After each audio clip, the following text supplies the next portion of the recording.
Hey, welcome to another recording of Let's Talk 2500 MZVC. We got our special guest here with us. We introduced them last week, Ambria, Nadia, Aaron, and Amari. So thank you all for joining. This will be a quick session. I know we catching Aaron on his lunch break, so we thank him for taking the time. Whenever you got to go, though, Aaron, please do so. Mari, I talked to you earlier, so I'm glad you're feeling better and doing well. And then Ambria, I wanted to spotlight. She is the co-author of a new book, and so if we get some time, we'll definitely let her speak to that at the end. But if not, we will get the link in the description. So make sure, Ambria, you send that to me so that we can get that going. So we're gonna dive right in. Hopefully we'll be about 30 minutes today. But the discussion today is really about just growing up in the church. And so I just want to get y'all feedback, share some benefits or some things you've learned. And, Bria's in her profession, right? She spoke Navy. We got Nadia and Amari who are in college. And then we know Aaron is our PK kid. So he's gonna give us some insight. He's popping back in. So, but give some insight. Give me some insight, y'all. Give me some insight. I want to start with Amari. And give me some feedback as to growing up in the church. All right, growing up in the church, I'll say Sunday at church, Monday at church, Tuesday at church, midweek service Wednesday. Right, literally growing up, right? Business meeting on Friday, juniors Hey, don't forget that business meeting. I want to say run that envelope up there real quick. I would say the one benefit that I can truly highlight that I learned in church and growing up in the church is that you should do something just simply because it's right. The why is just as important as what you're doing or how you're doing what you're doing. Because it definitely speaks a lot about your character, and also it reflects also on the people that are pouring into you and that are connected to you. Like it really reflects like the family, like what your family taught you, what your church family has like poured into you. And so a lot of things that I can say that my mentors at school and also at work have also mentioned a lot is like the spirit of excellence, that like I always try to do my best no matter what I'm doing. No job is too small. And I can definitely say I learned that at Mount Zion. Do everything as if you're doing it unto God. Very good. Very good. Come on, Bree. Okay, I'm ready. Hello. Growing up in church, listen, I am convinced, people be like, oh, you're a pew baby. And is growing up in church. Listen, yes, Sunday, Monday, Tuesday, Wednesday, Thursday, Friday, every day in there. Okay, like there's You are. I everything, every time them doors open, and sometimes I was there to help open the doors, like literally there from the moment it started to afterwards, because now you got to pick up the bulletins and whatever fans that wasn't put back, hymn books, Bibles, whatever. Okay, literally, like, man, growing up in church, listen, I am convinced that I would not be who I am today if it was not for Mount Zion Missionary Baptist Church. What is the 2500 West 30th Street? Listen, if it was not for that church, I would not be who I am today. So I just want to like growing up in church, what are the benefits? So the scripture that comes to me, I want to put this out really quick. Is Proverbs 22:6. Train up a child in the way that he should go, and when he is old, he will not depart from it. Like if poster child for me right here, period. Like poster child for train up a child. I mean, I'm not perfect. No one is. But I like to believe that I am the poster. I could be one of the poster children for such a scripture like that. You are. I would honestly say that you definitely are one of many of the poster children of growing up in the church. But I'm gonna get to the PK kid at the end. I'm gonna switch over to Nadia because Aaron is our PK kid. And I just want to get a brief snapshot of his feedback. But Nadia, growing up in the church, what does it mean to you? What impact has it made? Growing up in the church, I feel like, you know, all other Black church kids can really relate to, you know, kind of having the same experiences, the same Christmas speeches, Easter speeches, all talking with other church, because I'm like, yeah, did you like used to giving your speeches? They're like, no. I'm like, I kind of liked it, but I also out of the speeches that you have like lessons that you learn. So I did learn how to speak. I did learn how to public speak. I did learn how to do research during Black History Month. It taught me so much. And I feel like I was literally, seeds were planted in me from the time I was born. You know, I got blessed at church. So I have literally been in church since I was a baby. And knowing that that is a place that is, kind of a home state for me, and kind of like somewhere where I do feel comfortable, somewhere I know I can always go. It's like the epitome of my faith. Like, I don't know how to describe it, but it's of my faith and the experiences, and it taught me a lot of lessons. It teaches me a lot of lessons, and Yeah, no, you spot on, especially with that public speaking. Y'all know. Sure. Y'all know. Come on, PK kid. Aaron, come on, PK kid. Come on. Are you muted? Oh, I will go. Can you guys hear me? Yes. You can hear me? Okay. I will go. Let me turn the Wi-Fi off because I'm sitting outside work. So let me see if that'll make a difference. Hold on. Sorry. I don't know. Can y'all see me? Yep. Yes. Can you hear me? Yep. Okay. So I will agree with everybody in saying, you know, yeah, you know, we all just had those experiences, you know, spending a lot of days in church, you know, weekdays outside of the weekend, you know, Saturday morning, you know, Papa got to go over there and he got to turn the pool on because we got baptism tomorrow morning, you know, things like that. But what I will agree with Nadia is that was a training ground for making us better adults. It was a training ground for making us just even presentable young professionals. Our public speaking, you know, us getting up there in the choir on Sundays, you know, every now and again, Wanda might be, hey, you know, you got a solo, you know, Miss Lou might be, I want you to do this speech.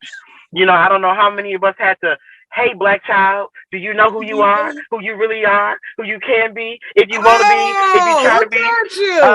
But I mean, at the same time, I feel like it gave us structure that we never would have had. It gave us an understanding of there's always somewhere to go. There's always somewhere bigger and better. And though you cannot physically see, speak, or touch them, you know that there is ways for you to get an answer back. I think growing up in the church, outside of it making us more respectful or respectable, I think it also made us more thoughtful. I think it made us more considerate just in the ways of, you know, certain things you just don't do. And just like Amari said, like, you know, doing things just because it's right, just that, you know, you just do things just because it's right. You know, you walk in the work office, you open the drawer looking for a pen, you see $5 in there. That $5 don't belong to me. I'm gonna leave that $5 right exactly where it's at. And right. I feel like, you know, had I not got that understanding of right and wrong from not only church, but I feel like when we were growing up young in church, there was the community, there was the village. And so, you know, even though I went to church with my parents, there was still, okay, well, Grandma Pickett is sitting up there on the mother's bench. A. Marie is back there on, you know, back there with the usher. My grandma's up there, you know. So Wanda is up there in front of the choir. And when you're not directing, she's looking around. You know what I'm saying? No, So you I don't feel target. like, you know, You it don't gave target. us that sense. It gave us that sense of Penny community, gonna give you that. and it gave us that sense of, you know, my parents may not be watching, but somebody else is watching. Mhm. And if they don't say something to me, you can bet your bottom dollar before the end of the night, somebody's going to make a call to my parents' house and let them know your child was misbehaving in church. So I think a lot of things we got from, you know, going to church or growing up in church, spending a lot of time in church. And, you know, people will say like, oh, I grew up in church and this, that, and this. I am all the better for that being my origin. You know what I'm saying? I am all the better for that being my base, because when I don't have, you know, when I don't have anywhere else to go or anything else, anyone else to turn to, I know that I'm, because of my faith and because of my belief, because that was put into me at such a young age, I don't have anything else to believe. And I know for a fact that God is real. Let me just say that. I But know. But Aaron, let me say this, between, because all of you are you sharing the benefits, you sharing the discipline, you sharing the structure, and y'all mamas and daddies and grandparents gonna be so proud of y'all, because y'all just fluffing them up with just raising y'all raising y'all in the church, right? So but you're right, from the speeches to the public speaking to learning to do what's right. And Brea said, I'm better because of it. And for me, what I learned with growing up in the church, it keeps your life clean. You know, I run into people that I grew up with or went to school with, and when they see me, they just look at me and they just like, wow, you don't look no different. And then sometimes you look at them and it's just like, wow, you do. You don't say it out loud, You but do. it's just, but it keeps your life clean. And it really does. And so there's benefits of being, you know, like they say, drug to church for everything. And you all know Monday, Tuesday, Wednesday, Thursday, Friday, you might get a Saturday. Maybe if I could add something, I would add commitment too. It taught me how to be committed to something. Yeah. Like Yeah. a commitment, not just because we were taken there, but again, like the reason why we were going there. We didn't always understand, like, why do we have to be here every single day of the week, Right. literally. Right. But the commitment it taught us commitment just for us having to be there physically, right? And then once we start growing older and understanding, like why am I here? It's instilling something in me for later on in life, so I can lean on and keep me strong to build my faith. But then also like it's not easy for me to give up on stuff.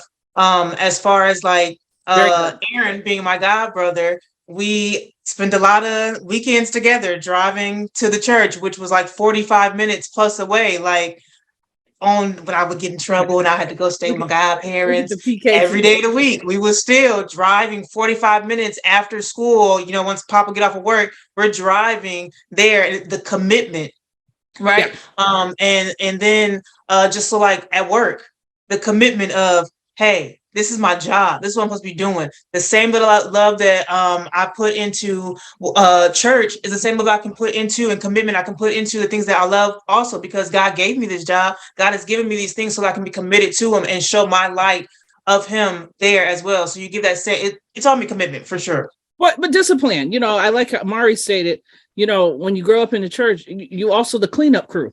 I think y'all talked about picking up the paper, picking up the bulletins, So growing up in the church, because we know, I believe you all would agree, church when you all were going versus church after pandemic or today is totally different.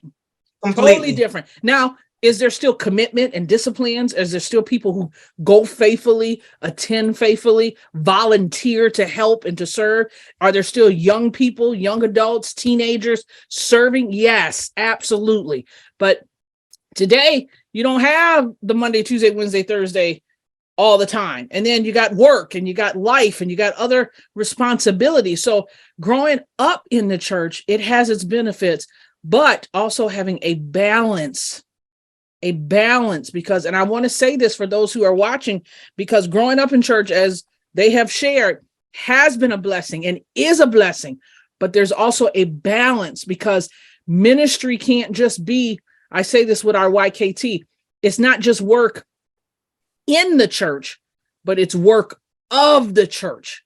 So we got to get outside and now start sharing and helping other. So let me kind of wrap this up because I know we're gonna lose Aaron on his lunch. But Nadia, I want you to start us out because how would you or what would you share with the senior saints, right? Those those church people that's much older than you, that's been in church all the days, but now 2023 coming in, what would you share with them to help them work, develop, and to receive young people into the church? Because a lot of young people aren't going to church. They're not attending. Now, they may go on YouTube, they may go on Facebook and watch something, and depending on their parent or their grandparent, whoever's raising them, they'll go. But so what would you share? Give me your one statement. We're going to start with Nadia, with a senior saint to help them to work with the young people of today as far as attending church. Nadia. So I would say to my seasoned saints that I believe change as an evolution is good. So we all know the traditional church, the traditional Baptist church, which we came from, singing to the organ and maybe a piano. But with this new modern day and age, it is good to kind of, evolve and develop more into, a modern day praise, which is maybe with some drums, maybe with guitars, maybe a different kind of tune to a song, not the same kind of bass rhythm and stomp your foot, clap your hand kind of beat to a song, if that makes sense. Yep. And I like how you say that. Musically, stuff have to change and evolve and bring in different instruments, because one thing we learn, and Amari, I'm coming to you next, is church is not just for the seasoned saints. Church is for everybody who's attending. So when you have a church that is not ministering to the young adults, to the teens, to the seniors, to the women, to the men, and you look at that church, you'll see it's stagnant. I mean, that's evident today. But when you have churches that have targeted ministries of age groups or women or teenage boys or men, those churches are evolving and growing because now you have the teaching of Christ reaching them specifically. So Mari, give me your feedback on what would you share? What's one point you would share with the seasoned saints? I'm saying seasoned saints because I don't want to say the old people. Seasoned, yeah. Okay. Everything better with seasoning. But I like how Nadia said evolution, because that's what I was thinking at first. Mm-hmm. And because everything does evolve, nothing in nature changes. Even though God remains the same, we still experience him in so many new ways. And that's also how the church should approach bringing in, constantly bringing in new generations or new individuals. We got to use new methods. And so I think the way that we can do that is, I guess, be more inviting, be more open to questions. Because I know, I don't know, compared to how sometimes when I grew up asking questions, not sure, in a child's mind, it might be the timing might not be appropriate, but when you shoot down questions, it seems like, you're not willing to, I guess, answer the question or give insight. Yep. When in reality, it's like sometimes our questions are simply because we just don't understand. It's not a challenging of principles, just that's right. Can you clarify? And then also, I guess, expounding upon being inviting, looking at the original church in Acts, how they spent so much time together. I remember doing that a lot as a child, after morning worship, we'll go across the street and eat and stuff like that. And being able to commune with each other, I guess, is really helpful because being able to do that, even with the, seasoned saints, all people of different walks of life, there are so many things that we can connect on. And a lot of us don't even know, the wells of wisdom that we have around us because we just simply haven't started the conversation. I like that. It's the dialogue. And I like how you state it, because when you ask the question, it's not to challenge the principle, it's so that I can have a better understanding of it. And that's what I've learned today as I am in church. When you question or ask something of a seasoned saint, right? A lot of times they don't have the answer. A lot of times it's just because we've always done it this way. and the generation, that's a key word I want to use. The generation of young adults today don't want to do it just because it's always been done. It needs to have a purpose anchored in Christ that can bless and help my daily walk in life. That is significant. And that's a good point that you bring out, because a lot of times they don't have a good why. It's just because this is how we've always done it, you know? And so I think they too need to learn or step back and also question, why am I doing this? Why are we doing this? And then don't be afraid. And Nadia used it for music, but to change, to be open to receive a new way, a new direction. You know, it's kind of like, and I in my experience, that's what's hindering a lot of the forward movement, because this is how we always did it. And then when you present a new idea, it's just like, you know, you would think you just then told them Jesus didn't come from a virgin birth. And it's just like, you know, and all you want to do is move something from maybe Monday night to Wednesday night. And it's just like, really? But we've been Monday for 40 years. Well, ain't nobody showing up. Okay, I digress. Come on, Ambria. Change the flowers, that's all. You know, come on, Bria. Get your point. Okay. So can you give me the question again? 1 point. Share 1 point that you would share with a seasoned saint to help them interact with some of the younger people, be it teens or young adults for today. Okay. Okay. So 1 point that I would use, adding on to Nadia and Amari, is to just show love. Just show love. Come on. Just show love. Come on. We have to understand that you know, we were taught, and it is a fact, that there's nothing new under the sun. It's not, right? However, all of our experiences are different. That's right. And so, and today, as evolution has happened, time has gone past. There's a different way that the world is teaching the new generations.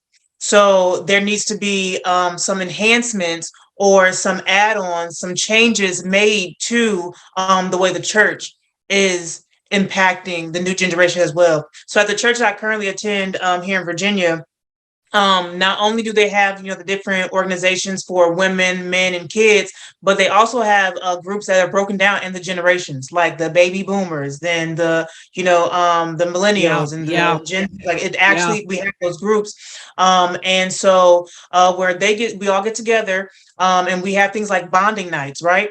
Where we can come together no matter what generation you're from, but we all sit down together and we have conversation together, where it's an open forum where the youth can ask whatever questions they have. So crazy thing is, a benefit from growing up in church, I now teach the youth at the church that I attend now. Nice. One of the questions that the youth asked me blew my mind. She said to me, she said, I know that God is our Father in heaven, but does he have a wife? Who is our mother? Who's our heavenly mother? And I was just like, you know what? I never. How did you answer that question, Ambria? My response to her was like, I was like, you know what, honey? I'm gonna be honest with you. I've never even thought to think of that. So this is what we'll do moving forward.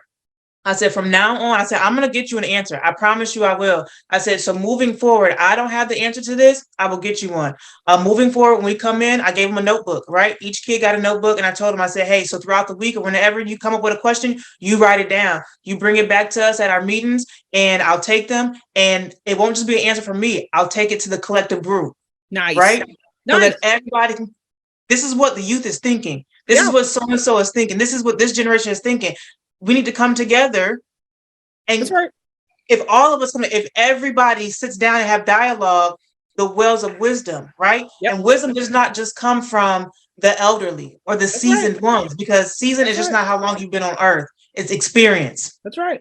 Right. And it's knowledge and understanding from God of the experience that you have. So also understand that although you may be older, Just because I'm younger does not mean that I have more experience than you. That doesn't mean I don't have the answers. So be open to hearing That's and right. listening to what's being said to you. That's right. Being available, right? Coming to church and being the seasoned saint is not just coming in here to say, no, we had it on Monday for the last 40 years. We're gonna keep it on Monday for the last 40 years.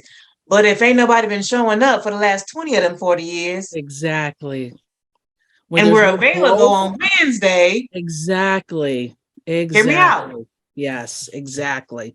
So, Aaron, I don't know where he's at. If he's still there, Can you guys see me? Can you hear me? we can hear you. So We go can hear ahead. Give us a quick response. Okay. Yeah, I don't know. My phone's over here acting a little weird, but I work out in the middle of nowhere. So what I will say to the seasoned saints is, just like Ambria said, show love. Show compassion. A little patience will get you very far. And one thing I can speak just from my experience. I don't receive well when I don't have a good rapport. You know what I'm saying? Like, we're taught to respect our elders. We're taught to, to listen and abide.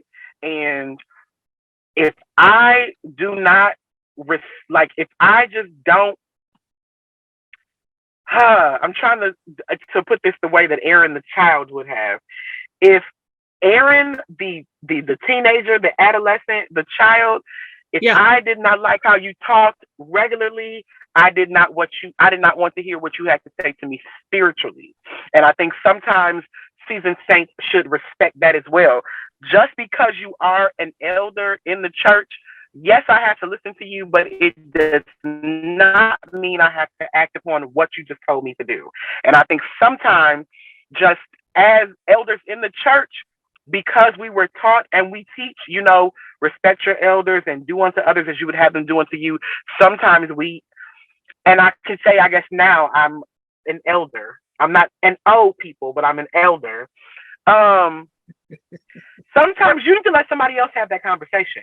Like, sometimes this is not your moment to evangelize. This is not your moment to witness. And sometimes you need to let somebody else evangelize and witness to that younger saint, because you don't know how they have observed you or what they have observed you doing. And you don't know if they're going to take that message in the same way that they would take it from someone they have a better rapport or a better relationship with. We are all. That's right. We are all, what is the scripture? Go out into the highways and hedges and compel men to come to Christ. We are all called to be evangelists. We are all called to call other people into God's family. But we all need to know we all don't have the same calling. And so whereas Tawanda's calling may be to reach the younger saints, everybody's calling is not to reach the younger saints. Some people are great at reaching those younger or those newly indoctrinated saints, whereas somebody who has been walking in the ministry in a different way, they can reach somebody who has come to Christ in a different way. Someone who's come to Christ not through bright and, brand new eyes, but somebody who sees the world through rose-colored glasses, or somebody who has a fear of joy, who doesn't see greatness in the world, but they understand that God has better for me. All right.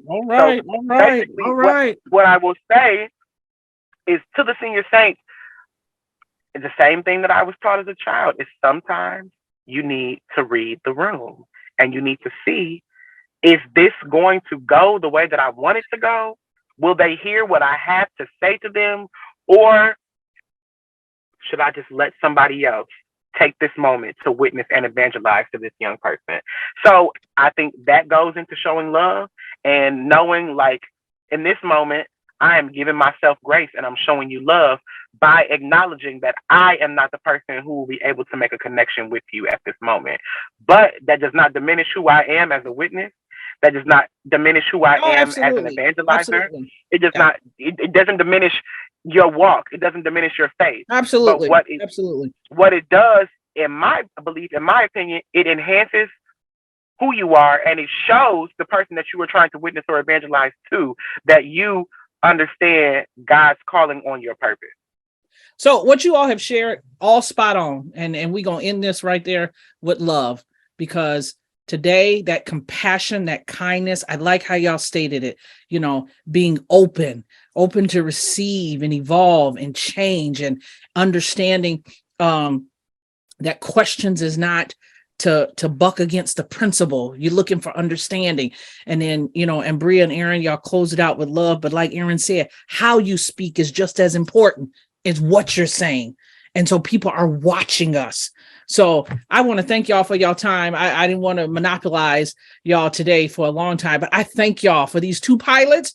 You know, this is Let's Talk with 2500 MZBC. Thank you, Amari, Ambria, Aaron, and Nadia. Appreciate y'all. I really do. I may reach out again, but we'll see. We're gonna ask everybody to put their comments in the below so that we can monitor them. And then Ambria, definitely give me the link for your book so I can put it in the description. I just don't want to run out on the time. Do you have a copy of your book with you so you can I show do it? not actually. The book will be released next year, so it's something to be expected for the beginning of the year.